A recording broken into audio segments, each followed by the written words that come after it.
surely my book has to be better than Onision's book. Why did so many people buy Onision's book, Turds to Abigail, and not my book about James Grider? It doesn't make sense. Let's take a look at one-star reviews for his book and take what people wrote in them and analyze and compare his book to mine, and we can see that in many aspects my book is infinitely superior. By process of elimination, Greg has successfully managed to make books like 50 Shades of Grey or Twilight seem infinitely more appealing. I am actually very confident I did not manage to do that. That would be beyond ridiculous. So there is a plus for me. Already my book is better than Onision's, on that factor alone, so anyone who bought his book should definitely buy mine.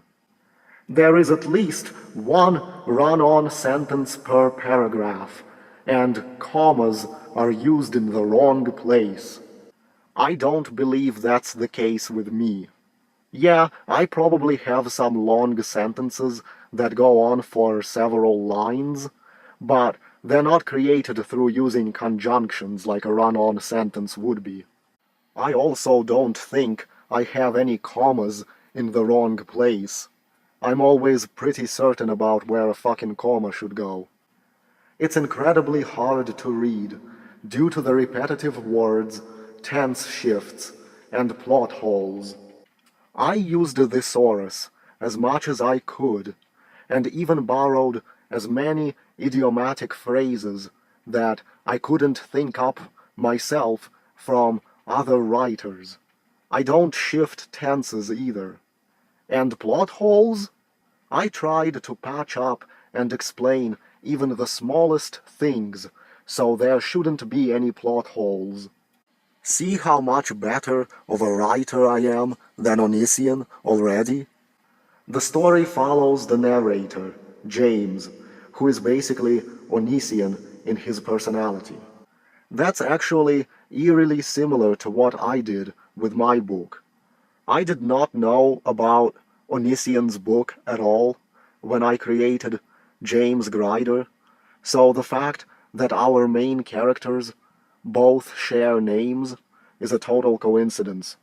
He falls in love with a girl called Abby, and they face a lot of terrible, improbable things together. Well, there is no falling in love in a first James Grider novel. There is in a second one, however. Throughout the entire book, the reader doesn't actually get any idea what James, Abby, or any of the other characters look like. We're left to guess, which isn't great for immersion. Well, I certainly don't do bullshit like that. I describe the looks of all the important characters. What a moron Onision is. Abby is the typical damsel in distress character who agrees with James on every single thing. Well, there is no damsel in distress in my book, and James goes off on an adventure with his sister, not a girlfriend. At no point does she disagree with what he has to say, so she really does have no personality, except for being a carbon copy of James. Yeah, I wouldn't be so dumb as to write a character who never disagrees with my main character. He, on the other hand, is a monotonous hypocrite who hates everyone. His dialogue and narration is bland, and he only cares about Abby. Okay, so Onision's book is some kind of half-assed love story. Well, in my novel, James Grider keeps going on political spiels. Both James Grider and his sister obviously have undiagnosed Asperger's disorder.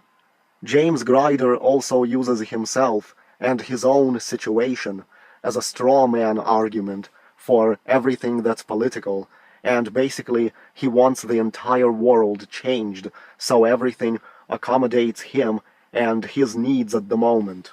He even uses this type of argument to justify murder. That being said, I do believe he is right. We would be less oppressed if we did things James Grider's way.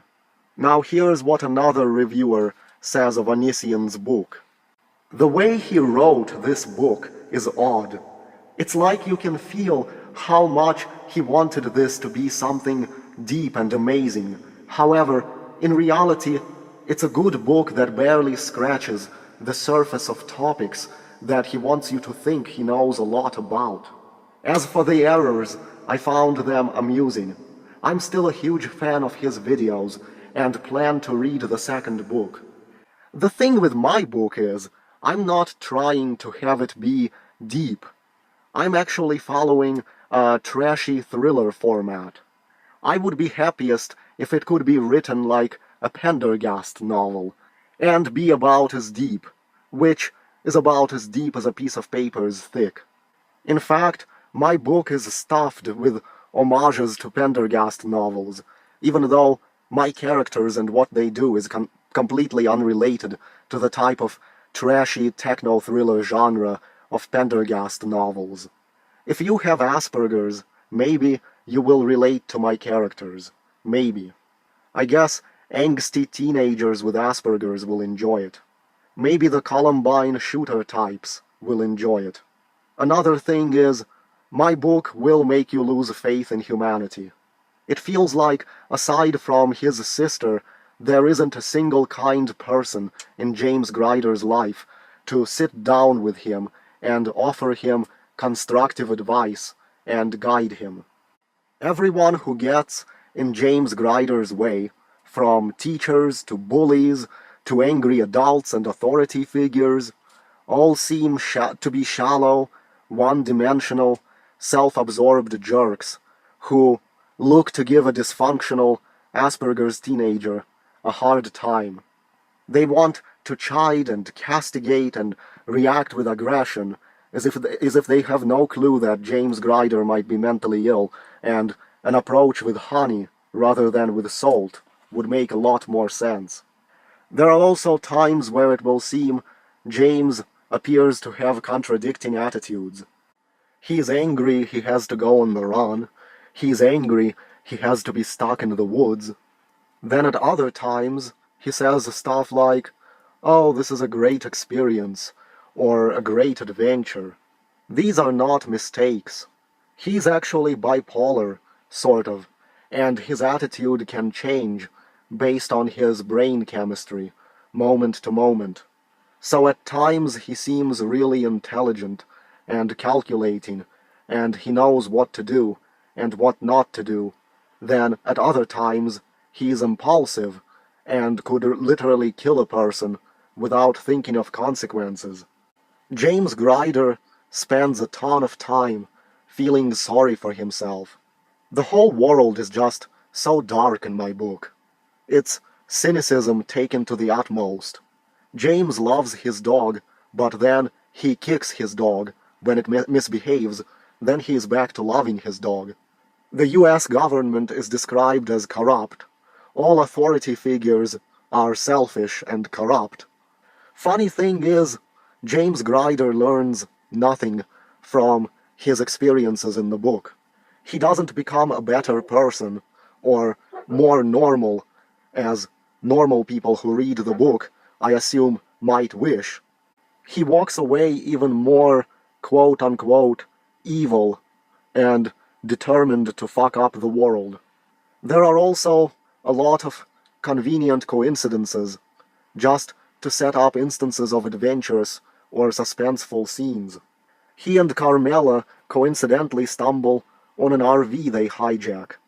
They coincidentally stumble into some criminal's hiding space for his firearm arsenal. There is coincidentally a kayak on the RV for them to use when they are next to a river.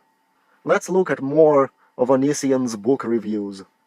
The school shooting sequence in this book is in such a graphic detail that I'm not even going to go into it here.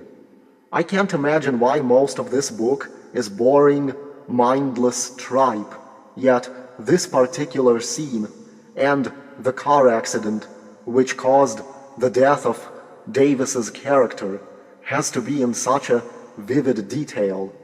But they are, and it just comes off as pretty bizarre. This reminds me of the author's tendency to glorify death and violence in near extreme ways in his comedic YouTube videos, as it's almost the exact same tone. Well, I like to describe death and violence too, in vivid detail, because I'm demented. After the school shooting scene, all of the characters just seem to move on from this instantly. I mean that. They have hardly any emotional response to watching people die in a senseless act of murder whatsoever. They feel it's their fault for doing nothing only for a moment, and then it just becomes an afterthought. Why? I have no idea. People wouldn't react this way in reality.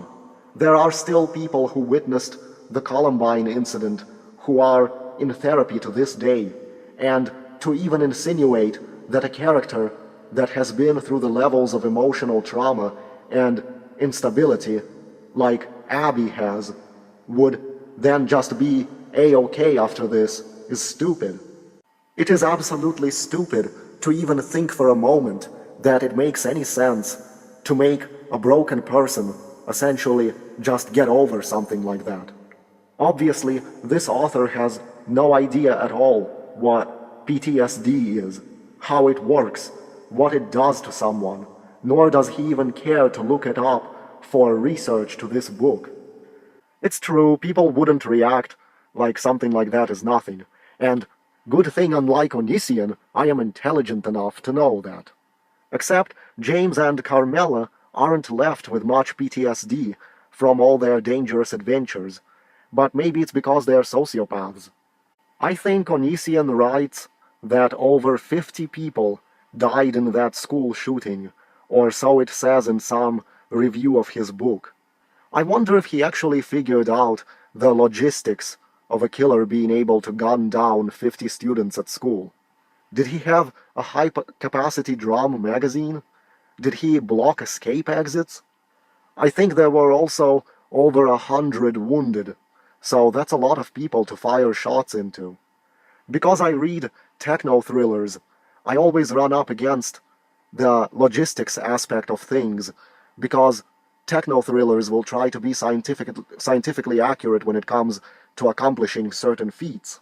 If a writer writes that 150 people are shot, he better figure out how the killer got that much ammunition, how he arranged it to have so many easy soft targets, and how and why was he not stopped by police or anyone, because it might have taken quite a while to shoot that many people.